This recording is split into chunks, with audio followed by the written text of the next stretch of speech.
हिंगोली जिल्ह्यात तब्बल 4,07,000 हेक्टरवर पेरण्या पूर्ण होणार आहेत आणि त्यासाठी बळीराजानं मे महिन्याच्या शेवटपर्यंत सगळ्या शेतीच्या पेरणीपूर्व मशागतीची कामं पूर्ण केली आहेत। खरीप हंगामाच्या पेरणीसाठी शेतकरी पावसाची वाट बघतोय।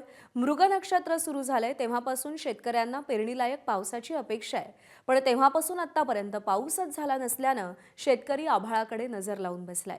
या पेरणीसाठी शेतकऱ्यांनी सगळी तयारी केली असून शेतीची मशागत, खतं, बियाण्यांच्या खरेदीसह शेतीला लागणाऱ्या सगळ्या साहित्यांची खरेदी पूर्ण झाली आहे।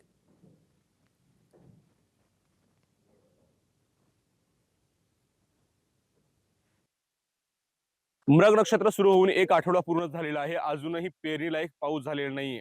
त्यामुळे याचा फटका शेतामध्ये मोठ्या प्रमाणामध्ये शेतकऱ्यांना बसू लागलाय। कारण पाऊस लांबल्यानं, पाऊस न झाल्यामुळं खरीप हंगामाच्या पेरण्या पूर्णपणे खोळंबल्याचे चित्र पाहायला मिळते।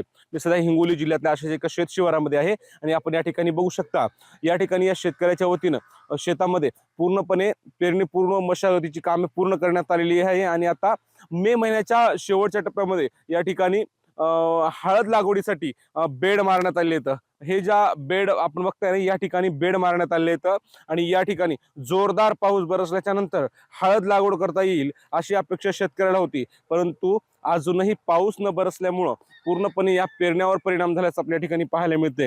हिंगोली जिल्ह्यामध्ये एकंदरीत पाहायला गेलं तर 4,07,000 हेक्टरवर पेरण्या प्रस्तावित आहेत, परंतु पाऊसच न झाल्यामुळे या सर्व क्षेत्रावरच्या पेरण्या पूर्णपणे खोळंबल्याचं चित्र पाहायला मिळते। तर प्रशासनाच्या वतीनं, कृषी विभागाच्या वतीनं शेतकऱ्यांना आवाहन केलं जाते, जोपर्यंत 75 मिलीमीटर ते 100 मिलीमीटर पाऊस होत नाही तोपर्यंत शेतकऱ्यांनी पेरण्या करू नये असं आवाहन कृषी विभागाच्या वतीनं करण्यात आलेलं आहे। तर या पेरण्याच्या पार्श्वभूमीवर शेतकऱ्याच्या वतीनं सर्व तयारी पूर्ण करण्यात आलेली आहे। शेतामध्ये लागणारे जे सर्व खते, बी बियाणे यासह फवारणीची जी औषधं असतात त्या औषधांची पूर्णपणे खरेदी करण्यात आलेली आहे आणि शेतकरी आता पावसाची वाट बघू लागलेला आहे। पावसानं जोरदार पद्धतीनं बरसावं आणि या वर्षीच्या पेरण्या पूर्ण व्हाव्यात अशी अपेक्षा आता शेतकरी करू लागले आहेत। माधव दिपके, एबीपी माझा, हिंगोली। मशागतीचे कामे 100% कंप्लीट झालेले आहेत, परंतु काही पावसाचा 2-3 दिवसातला पावसाचा जो डेज बघितल्यानंतर आपल्याला असं जाणवतंय की बाबा कदाचित जमिनीत ओलावा निर्माण झाला असा एखादी आपल्यास भास होतो। परंतु मी सर्व शेतकरी बांधवांना विनंती करतो की जोपर्यंत 75 ते 100 mm पाऊस पडत नाहीये आणि शासन स्तरावर त्याची रेकॉर्डिंग होत नाहीये तोपर्यंत कोणत्याही शेतकऱ्यांनी खरीपाच्या लागवडीकडे जाऊ नये।